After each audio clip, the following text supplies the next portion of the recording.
बिरादर मोहतरम जनाब ख्वाजा इज़हार साहब ने मुझसे ख्वाहिश की कि मैं आप हज़रात की खिदमत में आज़ादी के हकीकी तस्वुर के बारे में कुछ अर्ज़ करूं।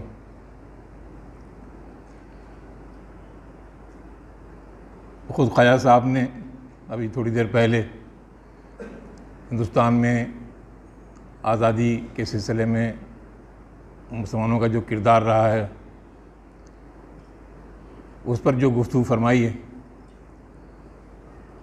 उससे ये पहलू भी हमारे सामने आया कि मुसलमान आज़ादी के सिलसिले में क्या सोचते हैं और जब ज़रूरत पड़ती है, जब ज़रूरत पड़ी तो क्या उनका तर्ज़ अमल रहा।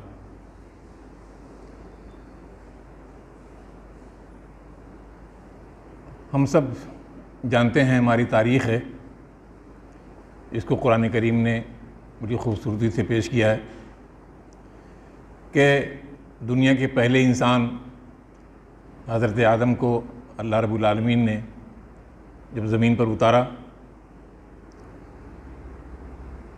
तो आप तसव्वुर कीजिए, वो एक आज़ाद रसूल थे, आज़ाद नबी थे और आज़ाद इंसान थे। किसी बंदिश में उनको उतारा नहीं गया,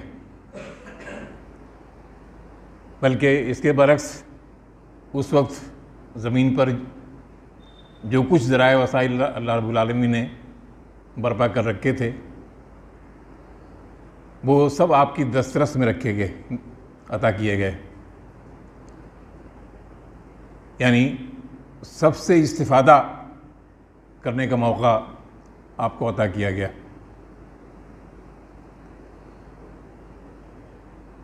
फ़िक्री तौर पर, अमली तौर पर कहीं किसी ग़ुलामी का तस्वुर हज़रत आदम की ज़िंदगी में नहीं मिलता है कि एक अल्लाह के अलावा किसी और की ग़ुलामी उन्होंने अख्तियार की हो या उस तरफ माइल हुए हों। ये इशारा मुस्लिम तारीख़ का एक सुनहरा बाब है। और इसके बाद हम देखते हैं कि जो अंबिया इकराम भी, उनकी एक बड़ी तादाद है, ज़मीन पर आए तो उन्होंने अल्लाह की बंदगी, अल्लाह की ग़ुलामी की दावत तो दी, लेकिन वो ख़ुद कोई नबी या कोई रसूल किसी और का ग़ुलाम नहीं रहा अल्लाह के अलावा।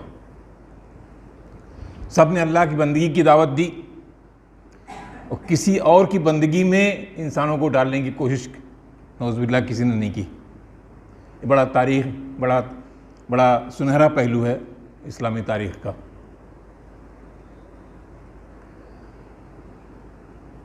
हज़रत उमर का रज़ियल्लाहु तआला अन्हु का वो बहुत मशहूर कौल, यानी वाक़या, एक ख़ातून ने कहा कि अल्लाह रब्बुल आलमीन तो इंसानों को आज़ाद पैदा किया था, तुमने ग़ुलाम कब से बना लिया। यानी इंसान आज़ादी पैदा होता है, चाहे वो ख़ुद किसी ग़ुलाम का भी बेटा क्यों ना हो और ग़ुलाम की बेटी भी क्यों ना हो।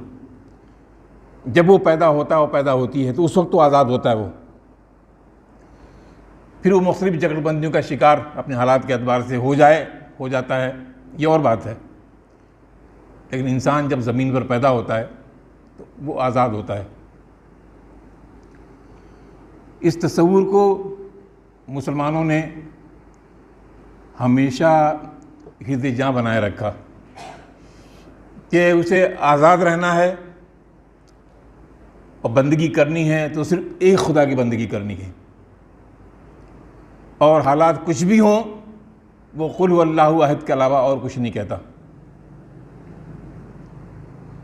हज़रत बिलाल रज़ियल्लाहु तआला अन्हु तो ग़ुलाम थे बज़ाहिर, लेकिन उस ग़ुलामी में की ज़िंदगी में भी आज़ादी का तसव्वुर कि मुझे तो बस एक खुदा की बंदगी करनी है, उसके अलावा किसी की बंदगी कबूल नहीं करनी है। मशहूर वाक़यात हम सब जानते हैं, अल्लाहु अहद, अल्लाहु अहद, अल्लाह ही एक है, उसी की बंदगी करनी है।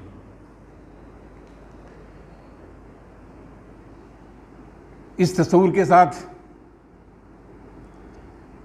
दीगर अंबिया इकराम हुजूर नबी करीम सल्लल्लाहु अलैहि वसल्लम तो आज़ादी के सबसे बड़े अलमबरदार, ये हम बाद में देखते हैं। दीगर अंबिया जो आए उसमें बड़ा नुमाया नाम हज़रत इब्राहीम अलैहिस्सलाम का, जिस पस मंज़र में उनकी ज़िंदगी हमारे सामने आती है, जो माहौल उनका था, उसमें उनके लिए ये मौका था कि वो भी अपने वालिद के बाद, अपने बाप के बाद रियासत के पुरोहित होते और मूर्तियों की बंदगी करते, मूर्तियों के गुलाम होते। लेकिन आप देखते हैं कि आग में डाला जाना उन्होंने पसंद किया, लेकिन आज़ादी से सौदा नहीं किया, आज़ादी का सौदा नहीं किया कि आज़ाद रहेंगे और एक खुदा की बंदगी करेंगे। हज़ारों खुदाओं की बंदगी बज़ाहिर बड़ी पुरकशिश होती है, बज़ाहिर मैं कह रहा हूँ, और इसी का सहारा लेकर लोगों के अक़ीदे और लोगों के ज़ौक़ शौक़ की आबयारी की जाती है। वो कितनी मुफीद दुनिया में होती है और कितनी मुफीद आखिरत में होगी, इसका हमको और आपको सबको अल्हम्दुलिल्लाह अंदाज़ा है। ये जो तस्वुर इस्लाम देता है आज़ादी का, और ये कि ये पूरी कायनात इंसान के लिए मुसख्खर की गई है, सब कुछ इंसानों के लिए है, चाँद और सूरज, ये ज़मीन और जो कुछ भी इसके बीच नीचे ऊपर सब मौजूद है, सब इंसानों के लिए। इंसान इससे इस्तिफ़ादा तो करे, इसका ग़ुलाम ना हो जाए। अभी ख्वाजा साहब ने तफसीर बयान की, उसमें बड़े बड़े बड़े रोशन पहलू हैं। टीपू सुल्तान अगर अंग्रेज़ों की वफ़ादारी का इजहार कर देते तो शहादत न होती, लेकिन एक आज़ाद इंसान किस तरह रहता है और किस तरह ज़िंदगी गुजारता है और किस तरह अपनी ज़िंदगी का इस्तेमाल करता है, इसका बेहतरीन नमूना और बेहतरीन मिसाल टीपू सुल्तान शहीद की ज़िंदगी। और हम जानते हैं कि शहीद फिर मरता नहीं है। बर्मिंघम में टीपू सुल्तान शहीद की जो तलवार रखी हुई है, जो उनकी शहादत के आखिरी वक्त उनके हाथ में थी, उस पर आज भी एक नेम प्लेट लगी हुई है, जो टीपू सुल्तान की हैबत तारी थी अंग्रेज़ों पर, उसका इजहार आज भी होता है। Tipu Sultan, the sword of Tipu Sultan Sahib. मैंने ख़ास तौर पे देखा, मार्क किया तो साहिब लिखा हुआ है, the sword of Tipu Sultan Sahib, और बड़े ही तहफ़्फ़ुज़ के साथ उसे एक किले में रखा हुआ है। किला भी ऐसा है कि नाकाबिल तस्खीर, उसमें दाखिला भी आसान नहीं है। मैं ये अर्ज़ कर रहा था कि 1000 सालों की ग़ुलामी की ज़िंदगी के मुकाबले में टीपू सुल्तान ने वो जो जज्बे आज़ादी है उसकी आबरू रखी और शहीद हुए, शहादत का जाम पिया, लेकिन ग़ुलामी का, आज़ादी का सौदा नहीं किया। हज़रात, ये तस्वुर दुनिया भर में मुसलमानों में गैर मामूली हद तक पाया जाता है। हमारे मुल्क की तारीख़ तो हमारे सामने ज़रा सी आई, तो वो तफसील से कभी आप ख्वाजा साहब से सुनिएगा। ये तस्वुर उलमा ने इसे कबूल किया, अख्तियार किया, इसका इजहार किया। शाह अब्दुल अज़ीज़ रहमतुल्लाह अलैह का ज़िक्र आपने फरमाया। शाह अब्दुल अज़ीज़ बज़ाहिर एक आलिम दीन थे, लेकिन आप जाके देखें दिल्ली में जामा मस्जिद के सामने एक बहुत अज़ीमुश्शान मस्जिद थी, मस्जिद अकबराबादी, जिसमें बैठ के हज़रत शाह अब्दुल अज़ीज़ और उनके अहबाब उनके भाई ग़ुलामी के ख़िलाफ़ आज़ादी के लिए जिहाद की तालीम देते थे। चुनांचे अंग्रेज़ों ने उसका इंतकाम इस तरह लिया कि उस मस्जिद को, बड़ी खूबसूरत मस्जिद, तारीख़ी किताबों में मस्जिद का फ़ोटो मौजूद है, तारीख़ दारुल हुकूमत दिल्ली आप देखेंगे तो उसमें बड़ा खूबसूरत फ़ोटो जामा मस्जिद की तरह से ही तकरीबन बड़ी खूबसूरत मस्जिद, उसे मिसमार करा दिया, डिमॉलिश करा दिया। और अभी जब वहाँ चंद साल पहले मेट्रो स्टेशन कायम करने के लिए खुदाई हो रही थी तो मस्जिद की पूरी बुनियाद एज इट इज़ वो ज़ाहिर हुई। भी अलग पहलू है कि हुकूमत का रवैया क्या होना चाहिए था कि जिन लोगों ने आज़ादी की जंग में गैर मामूली हिस्सा लिया, शिरकत की, अमलन जिहाद में हिस्सा लिया, जिहाद की तरगीब दी, जिहाद की प्रैक्टिस वहाँ करवाते थे, उनकी कायम करदा मस्जिद को एक अजीम यादगार के तौर पे महफूज किया जाता, उसकी तज़ीन होती, फिर से तामीर होती। हुकूमत ने उसे मुकफ़ल कर दिया। रातों रात मुसलमानों ने उसमें कुछ तामीर करने की कोशिश की, स्ट्रक्चर खड़ा हो गया था, अज़ान शुरू हो गई थी, नमाज शुरू हो गई थी, 5 वक्ता जुमा की नमाज हुई। लेकिन फिर हमारी हुकूमत ने इस ज़र्फ़ का मुज़ाहरा किया, इस हौसले का मुज़ाहरा किया कि आज़ादी की उस अजीम यादगार को ख़त्म कर दिया उन्होंने, यानी मुकफ़ल कर दिया। अब पुलिस का पहरा लगा रहता है उसमें।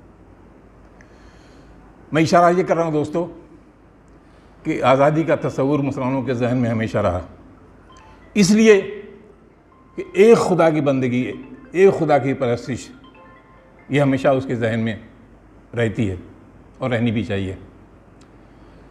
खुदा की बंदगी के अलावा किसी और की बंदगी में क्या लुत्फ़ है? खुदा की बंदगी में जो लुत्फ़ है, जो लज्जत है, वो ज़ाहिर है कि कहीं और मिलने का कोई सवाल नहीं पैदा होता। इंसान अपनी दुनिया भी ख़राब करता है और आखिरत में जो कुछ अंजाम उसके सामने आएगा, इसका तस्वुर किया जा सकता है। इस पिछली 1-1.5 सदी में भी आज़ादी की बड़ी तहरीकें चली मुख्तलिफ़ मुल्कों में, उसमें हमारा अपना मुल्क भी है, अफ्रीका में और एशिया के मुख्तलिफ़ मुल्कों में।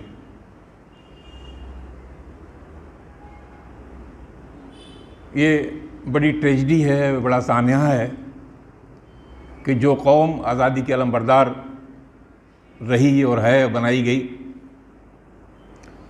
उस कौम के ही लोगों ने, जैसे कि ख्वाजा साहब ने भी ज़ाहिर किया और वो शेर बड़ा मशहूर है,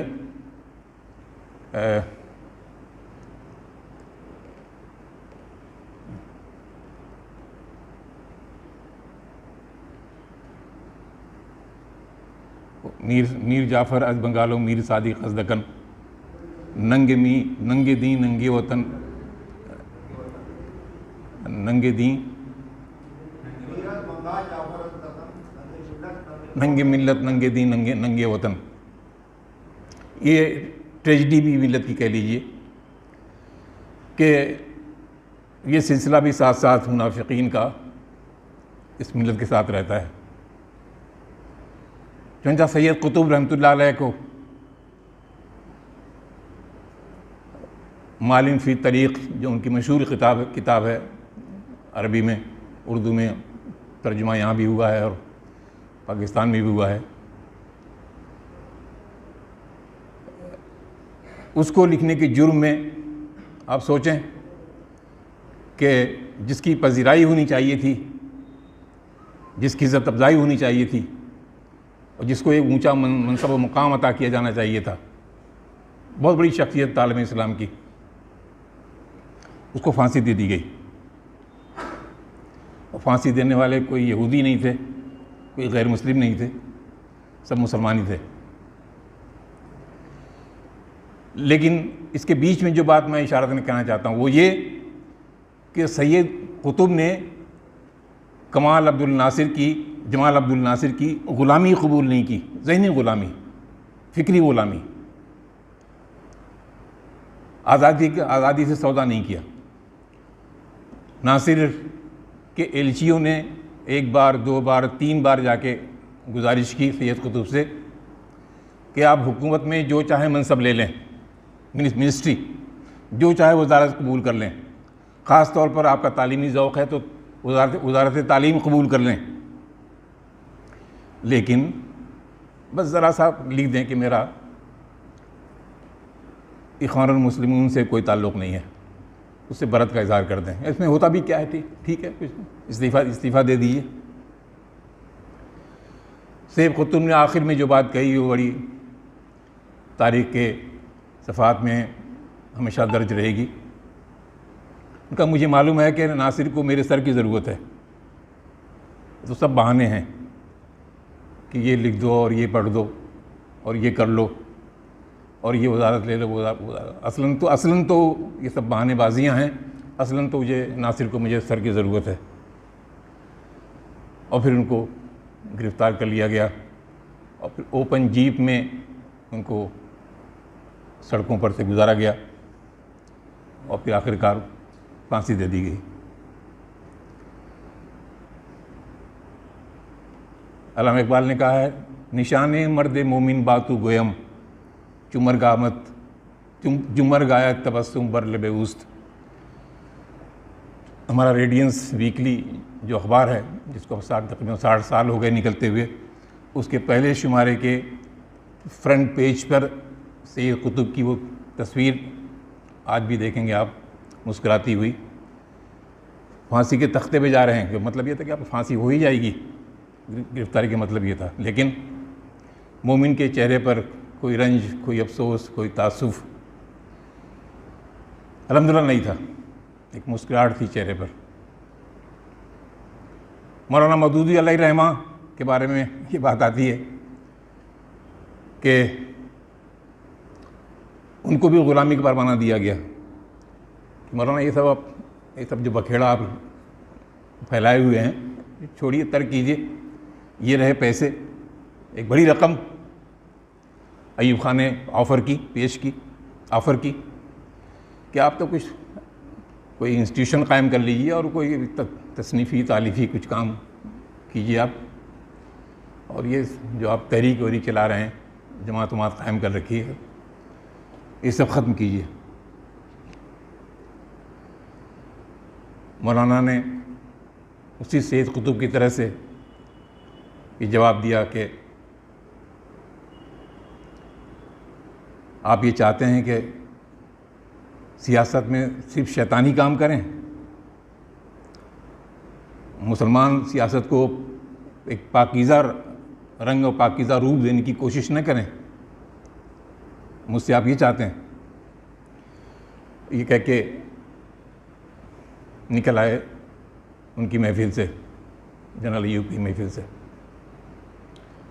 दुनिया मकसूद होती अल्लाह की बंदगी के अलावा, अल्लाह के कलमे को बुलंद करने की कोशिश के अलावा, तो दुनिया हाजिर थी। लेकिन हफीज़ मीरठी साहब ने कहा है, दुनिया का अपनाना ही क्या, मिल मिल जाए छिन छिन जाए। जो लोग दुनिया को अपना भी लेते हैं तो हम देखते हैं दुनिया खुद गवाही देती है कि वो कितने दिन की होती है। कोई जानता नहीं मीर जाफ़र मीर सादिक को, आज सिराजुद्दौला को, टीपू सुल्तान को, हज़रत शाह वलीउल्लाह को, शाह अब्दुल अज़ीज़ को, और एक लंबा सिलसिला है आज़ादी के परवानों का। दुनिया उनको बड़े एहतराम से उनका नाम लेती है। और दुनिया में मुख्तलिफ़ मुल्कों में जिन्होंने आज़ादी की लड़ाइयाँ लड़ी, आज़ादी जिनका ओढ़ना बिछौना रहा है, आज़ादी के लिए जद्दोजहद, दुनिया उनको बड़े एहतराम से उनका नाम लेती है। इमरजेंसी में जब जमात इस्लामी हिंद पर भी पाबंदी आयद की गई और उसके दफ्तरों को सील कर दिया गया पूरे मुल्क में, उसके तमाम ज़िम्मेदारों को जेलों में डाल दिया गया, गिरफ़्तार करके। तो हमारी एक किताब है इमरजेंसी की आजमाइशें और जमात इस्लामी हिंद, उसमें हमने एक जगह लिखा है कि जब मौलाना मोहम्मद यूसुफ साहब अमीर जमात इस्लामी हिंद को अदालत में लाया गया, हम सब लोग मौजूद थे वहाँ, तो एसडीएम जो कुर्सी इंसाफ पर विराजमान थे, वो मौलाना असर से लेकर ईशा तक बहस करते रहे अपने केस की, अपने मुकदमे की। तकरीबन वो लॉयर भी थे, जमात इस्लामी हिंद में शामिल होने से पहले 47 से पहले इलाहाबाद हाई कोर्ट में बरसरकार थे। तो जज ने कहा कि अच्छा चलिए हम अपनी चैम्बर में आपसे कुछ बात करते हैं। कुछ चैम्बर में ले गए अपने, जो कोर्ट रूम से मुल्हिक मिला हुआ होता है, और हमने क़यास ये किया कि उन्होंने ऑफ़र किया होगा कि आप अपनी ये रविश बदल दें तो आपके लिए आज़ादी है, आज़ादी है। यानी इंदिरा गांधी की हुकूमत, उनकी इमरजेंसी पर ईमान ले आएँ, उसको सही करार दे दें तो आज़ादी है आपके लिए और जमात के लिए। अल्हम्दुलिल्लाह अल्हम्दुलिल्लाह अमीर जमात इस्लामी हिंद ने इस्तिक़ामत की राह अपनाई और उस ग़ुलामी को कबूल नहीं किया जो पेश की जा रही थी।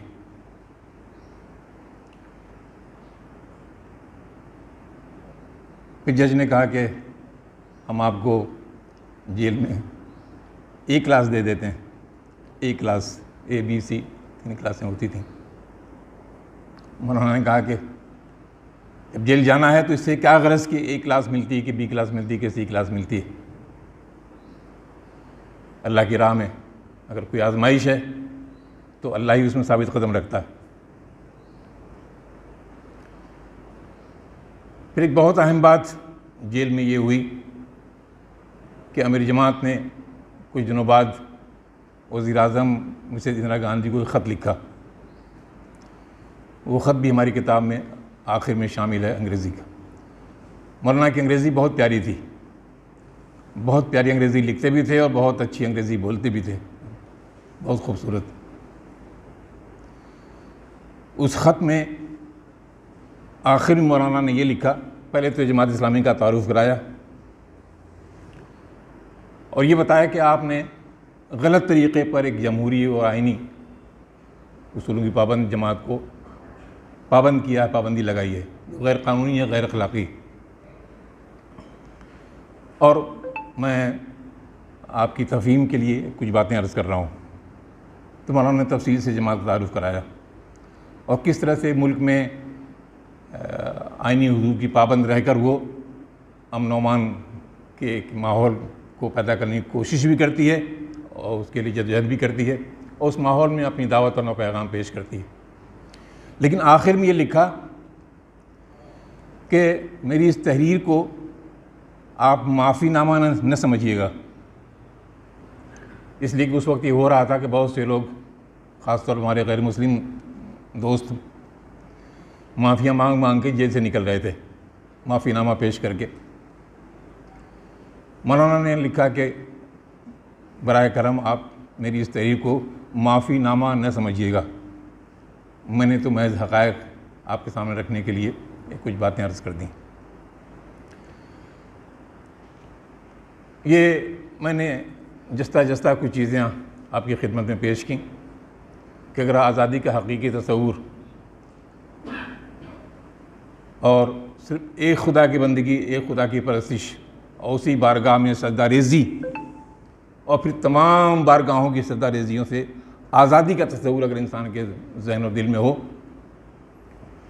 तो उसकी दुनिया भी कामयाब होती है और बज़ाहिर अगर दुनिया जिसको कहती है नाकामी कि फांसी हो गई, तख्ते पर चढ़ा दिए गए वगैरह वगैरह, अल्लाह की बारगाह में ऐसे शोदा का बड़ा ऊंचा मकाम होगा इंशाअल्लाह इंशाअल्लाह। और हमें वही जो अबदी कामयाबी है, जो हमेशा की रज़ा अल्लाह ताला की हमें हासिल होनी है, उसी की कोशिश हमें करनी भी चाहिए। और जब कभी भी और जब कहीं भी इसका मौका हो, हमें फ़ैसला करने का कि हम अल्लाह की बंदगी अख्तियार करते हैं, अपनी आज़ादी का इस्तेमाल करते हुए, आज़ादी फ़िक्र, आज़ादी अमल, या अल्लाह के अलावा गैरुल्लाह की बंदगी को कबूल करते हैं। तो मोमिन की शान यही है कि अल्लाह की बंदगी को तरजीह दे वो, और फिर जो आज़ादी उसे हासिल रहे, ये है और अब अहम बात कि उस आज़ादी का इस्तेमाल वो कहाँ करता है, किस काम के लिए करता है, क्यों कर करता है। यह है बहुत अहम बात कि जो आज़ादी हमें हासिल है, फ़िक्र की आज़ादी, अमल की आज़ादी, जद्दोजहद की आज़ादी, उसका हम ठीक इस्तेमाल करें, अल्लाह की मर्ज़ी के मुताबिक उसका इस्तेमाल करें। उसवे रसूल सल्लल्लाहु अलैहि वसल्लम हमारे सामने है, उसको हम पेश नज़र रखें, और इस तरह इंसानों को बंदों की ग़ुलामी से निकाल कर, इंसानों को इंसानों की ग़ुलामी से निकाल कर, गैरुल्लाह की ग़ुलामी से निकाल कर एक अल्लाह की बंदगी में लाने की जद्दोजहद हमारी हमा वक्त रहनी चाहिए। अल्लाह ताला हमें इसकी तौफ़ीक़ अता फ़रमाए और अपनी तमाम तर सलाहियतों को जो हमें अल्हम्दुलिल्लाह हासिल है, अल्लाह की इस सरज़मीन पर उसके तमाम बंदों तक आज़ादी का यह तसव्वुर, आज़ादी का यह पैगाम, आज़ादी की जद्दोजहद में उनकी शमूलियत के लिए हमें हमा वक्त तैयार रहना चाहिए, अपनी ज़िंदगी को इस राह में लगाना चाहिए, खपाना चाहिए, और इस आज़ाद माहौल में जो भी सहूलतें हमें हासिल हैं, जो वसाइल हमें हासिल हैं, ज़िंदगी के जो लम्हात हमें हासिल हैं, उसको लगाने की फ़िक्र करना चाहिए। व आखिर दावाना अल्हम्दुलिल्लाहि रब्बिल आलमीन। जज़ाकल्लाह। अल्लाहुम्मा सल्लि अला सय्यिदिना मौलाना मुहम्मदिन व अला आलि सय्यिदिना मौलाना मुहम्मदिन बारिक व सल्लिम। अल्लाहुम्मा अंतस्सलाम मिनकस्सलाम तबारक रब्बना व तआला या ज़ल जलाली वल इकराम। बार इलाहा, तूने हमें आज़ाद पैदा किया है। अल्लाह, तूने हमें अपनी बंदगी के लिए पैदा किया है। अल्लाह, तूने हमें अपनी ग़ुलामी के लिए पैदा किया है। और ऐ बार इलाहा, तूने इन तमाम कामों के लिए बेपनाह अजर सवाब और आखिरत की एक अबदी ज़िंदगी, खुशगवार ज़िंदगी का वादा फ़रमाया है। अल्लाह, तेरे वादे से सच्चा किसी का वादा नहीं है। अल्लाह, हमें अपनी बंदगी की तौफ़ीक़ अता फ़रमा। अल्लाह, अपनी ग़ुलामी की तौफ़ीक़ अता फ़रमा। अल्लाह, तेरी मर्ज़ियात को दुनिया में आम करने की तौफ़ीक़ अता फ़रमा। अल्लाह, बंदगान खुदा की भलाई के लिए, अल्लाह उनकी खैर खाही के लिए हमें जद्दोजहद करने की तौफ़ीक़ अता फ़रमा। अल्लाह, अपने पैगाम को इस मुल्क के चप्पे चप्पे में आम करने की तौफ़ीक़ अता फ़रमा। अल्लाह, बिरादरान वतन से ख़ास तौर पर हमें खुशगवार ताल्लुक़ात क़ायम करने की तौफ़ीक़ अता फ़रमा। अल्लाह, उनके दिलों पर दस्तक देने की तौफ़ीक़ अता फ़रमा। अल्लाह, उनके सामने हक़ का पैगाम पेश करने की तौफ़ीक़ अता फ़रमा। रब्बना आतिना फ़िद दुनिया हसनतन व फ़िल आखिरति हसनतन व क़िना अज़ाबन्नार। बार इलाहा, मुसलमान आज दुनिया में आज़माइशों का शिकार हैं। बार इलाहा, इन आज़माइशों से हमें निजात अता फ़रमा। अल्लाह, हमें सहूलतें अता फ़रमा। अल्लाह, हमें हक़ीक़ी आज़ादी अता फ़रमा। सुबहान रब्बिका रब्बिल इज़्ज़ति अम्मा यसिफ़ून व सलामुन अलल मुरसलीन वल्हम्दुलिल्लाहि रब्बिल आलमीन।